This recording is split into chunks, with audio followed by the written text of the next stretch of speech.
Engineering ಸೀಟ್ನ block ಮಾಡುವಂಥ ದಂಧೆ ಇವತ್ತು ಹೊಸದೇನಲ್ಲ, ಹಿಂದಿನಿಂದಲೂ ಕೂಡ ನಡ್ಕೊಂಡು ಬಂದಿದೆ. ಈ ವಿಚಾರದಲ್ಲಿ ದೊಡ್ಡ ತನಿಖೆಯೂ ಕೂಡ ಆಗಿತ್ತು. ಆದರೆ ಅದಕ್ಕೆ ಕಡಿವಾಣ ಹಾಕುವಂಥ ಕೆಲಸ ಆಗಿಲ್ಲ.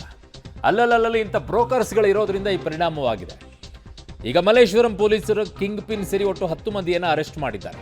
ಪ್ರತಿಷ್ಠಿತ ಕಾಲೇಜುಗಳಿಗೆ ಇಂಜಿನಿಯರಿಂಗ್ ಸೀಟ್ನ ಬ್ಲಾಕ್ ದಂಧೆ ನಡೆದಿದೆ. ಪ್ರಮುಖ ಕಿಂಗ್ ಪಿನ್ ಹರ್ಷ, ಪ್ರಕಾಶ್, ರವಿಶಂಕರ್, ಪುನೀತ್, ಶಶಿಕುಮಾರ್, ಪುರುಷೋತ್ತಮ್, ಅವಿನಾಶ್ ಸೇರಿ 10 ಮಂದಿಯನ್ನು ಲಾಕ್ ಮಾಡಿದ್ದಾರೆ. ಕೆಇಎನಲ್ಲಿ ಕೌನ್ಸಿಲಿಂಗ್ ಅಟೆಂಡ್ ಆಗಿದ್ದವರೇ ಇವರ ಟಾರ್ಗೆಟ್ ಆಗ್ತಿದ್ರು. ಗೌರ್ಮೆಂಟ್ ಸೀಟ್ ಪಡೆದು ಹೋಗದ ವಿದ್ಯಾರ್ಥಿಗಳ ಸೀಟ್ನ ಬ್ಲಾಕ್ ಮಾಡ್ಕೊಳ್ತಾ ಇದ್ರು. ಲಕ್ಷಾಂತರ ರೂಪಾಯಿಗೆ ಮ್ಯಾನೇಜ್ಮೆಂಟ್ ಕೋಟಾದಡಿ ಬೇರೆಯವರಿಗೆ ಡೀಲ್ ಕೂಡ ಮಾಡ್ತಾ ಇದ್ರು. ಪ್ರತಿಷ್ಠಿತ ಕಾಲೇಜಿನ ಮ್ಯಾನೇಜ್ಮೆಂಟ್ ಮಧ್ಯವರ್ತಿಗಳ ಸಹಾಯದಿಂದ ಡೀಲಿಂಗ್ ನಡೀತಾ ಇತ್ತು. ಕಾಲೇಜಿನ ಇನ್ವಾಲ್ವ್ಮೆಂಟ್ ಇಲ್ಲದೇನೆ ಈ ರೀತಿಯಾಗಿ ಮಾಡೋಕ್ಕೆ ಸಾಧ್ಯನೇ ಇಲ್ಲ. ನಾನು ಎಜುಕೇಷನ್ ಬೀಟನ್ನು ಕವರ್ ಮಾಡಿದ್ದೀನಿ. ಕಾಲೇಜ್ಗಳ ಇನ್ವಾಲ್ವ್ಮೆಂಟ್ ಇಲ್ಲದೇನೆ ಇಂತಹ ದಂಧೆಯನ್ನು ಯಾವ ಮಧ್ಯವರ್ತಿಗಳು ಮಾಡೋಕ್ಕೆ ಸಾಧ್ಯನೇ ಇಲ್ಲ. ಮಧ್ಯವರ್ತಿಗಳಿಗೂ ಕಾಲೇಜ್ಗೂ ಲಿಂಕ್ ಇರುತ್ತೆ. ಆ ಮಧ್ಯವರ್ತಿಗಳು ಬ್ರೋಕರ್ ಏನು ಇರ್ತಾರೆ, ಅವ್ರು ಹೋಗ್ಬಿಟ್ಟು ಅಡ್ಜಸ್ಟ್ ಮಾಡ್ಕೊಂಡು ಬಂದು ಸೀಟ್ಗಳನ್ನು ಕೊಡಿಸೋ ಕೆಲಸ, ಕಾಲೇಜಿಗೆ ಲಾಭ ಮಾಡಿಕೊಡೋ ಕೆಲಸ. ದೂರು ದಾಖಲಾಗ್ತಾ ಇದ್ದಂಥ ಲ್ಯಾಪ್ಟಾಪನ್ನು ಸುಟ್ಟು ಹಾಕಿದ್ದಾನೆ ಆರೋಪಿ ಪ್ರಕಾಶ್. ಮಲ್ಲೇಶ್ವರಂ ಪೊಲೀಸರಿಂದ ಈಗ ತನಿಖೆ ಮುಂದುವರೆದಿದೆ.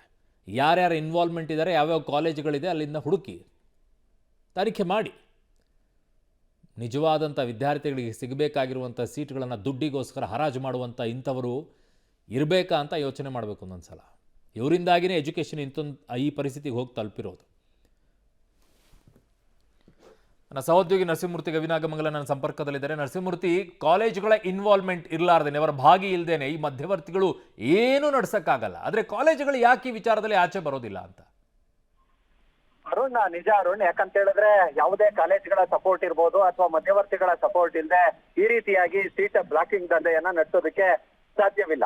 ಈ ಹಿಂದೆ ಅಂದ್ರೆ ಮಲ್ಲೇಶ್ವರಂ ಪೊಲೀಸ್ ಠಾಣೆಯಲ್ಲಿ ಒಂದು ದೂರು ದಾಖಲಾಗಿತ್ತು. 2625 ಸೀಟ್ಗಳು ಅಂದ್ರೆ ಇಂಜಿನಿಯರಿಂಗ್ ಸೀಟ್ಗಳೇನಿದಾವೆ ಇವುಗಳನ್ನ ಬ್ಲಾಕಿಂಗ್ ಮಾಡಲಾಗಿದೆ ಅನ್ನೋ ಮಟ್ಟಿಗೆ ಒಂದು ದೂರು ದಾಖಲಾಗಿತ್ತು. ಅದರ ತನಿಖೆಯ ಜಾಡನ್ನ ಹತ್ತಿ ಹೊರಟಂತಹ ಪೊಲೀಸರಿಗೆ ಕಂಡಿದ್ದು ಇದರಿಂದ ಸಾಕಷ್ಟು ಜನರಿದ್ದಾರೆ ಅಂತೇಳಿ ಈ ಸಂಬಂಧ ಈಗಾಗಲೇ 10 ಜನರನ್ನ ಅರೆಸ್ಟ್ ಮಾಡುವ ಕೆಲಸವನ್ನ ಮಾಡಲಾಗಿದೆ. ಕೆಲ ವಿದ್ಯಾರ್ಥಿಗಳಿಗೆ ಗವರ್ನಮೆಂಟ್ ಸೀಟ್ ಸಿಕ್ಕಿರುತ್ತೆ, ನಾನಾ ಕಾರಣಗಳಿಂದ ಅವರು ಸಿಇಟಿಯಲ್ಲಿ ಕೌನ್ಸಿಲಿಂಗ್ ಅಟೆಂಡ್ ಆಗಿರ್ತಾರೆ, ಇಂಥ ಕಾಲೇಜ್ ಅಂತ ಹೇಳಿ ಅಲಾಟ್ ಆಗಿರುತ್ತೆ. ಆದ್ರೆ ನಾನಾ ಕಾರಣಗಳಿಂದ ಆ ವಿದ್ಯಾರ್ಥಿಗಳು ಹೋಗಿರೋದಿಲ್ಲ. ಅದರ ವಿಚಾರವನ್ನ ತಿಳ್ಕೊಂಡಂತಹ ಈ ದಂಧೆಕೋರರು ಏಕಾಏಕಿ ಆ ಸೀಟ್ಗಳನ್ನ ಬ್ಲಾಕ್ ಮಾಡ್ತಾರೆ. ಕಾರಣ ಅವ್ರಿಗಿಂತ ಕೆಳಗಿರ್ತಕ್ಕಂಥವ್ರಿಗೆ ಅವ್ರಿಗೆ ಸಿಗಬಾರ್ದು ಸೀಟು ಅಂತೇಳಿ ಆ ಬಳಿಕ ಮ್ಯಾನೇಜ್ಮೆಂಟ್ ಕೋಟಾದಡಿ ಆ ಸೀಟ್ಗಳನ್ನ ಮಾರಿಕೊಳ್ಳುವ ಕೆಲಸ ವ್ಯವಸ್ಥಿತವಾಗಿ ನಡೀತಿದೆ. ಈ ಪ್ರಕರಣದಲ್ಲಿ ಯಾವಾಗ FIR ಆಯ್ತು ಆಗ ಒಬ್ಬಾತ ಕಾರ್ತಿಕ್ ಅಂತೇಳಿ ಈತ ತನ್ನ ಲ್ಯಾಪ್ಟಾಪ್ ಗಳನ್ನ ಸುಟ್ಟು ಹಾಕುವ ಕೆಲಸವನ್ನ ಕೂಡ ಮಾಡಿದ್ದ. ಇದೀಗ ಆ ಕೆಇಎಯಲ್ಲಿ ಕೆಲಸವನ್ನ ಮಾಡ್ತಿದ್ದಂತಹ ಅವಿನಾಶ್ ಅಂತೇಳಿ ಆತನನ್ನ ಕೂಡ ಅರೆಸ್ಟ್ ಮಾಡಲಾಗಿದೆ. ಹರ್ಷ ಅಂತೇಳಿ ಈ ಪ್ರಕರಣದ ಮೇನ್ ಕಿಂಗ್ ಪಿನ್ ಅಂತ ಹೇಳಲಾಗ್ತಿದೆ. ಹೀಗಾಗಿ 10 ಜನರನ್ನ ಅರೆಸ್ಟ್ ಮಾಡಲಾಗಿದೆ.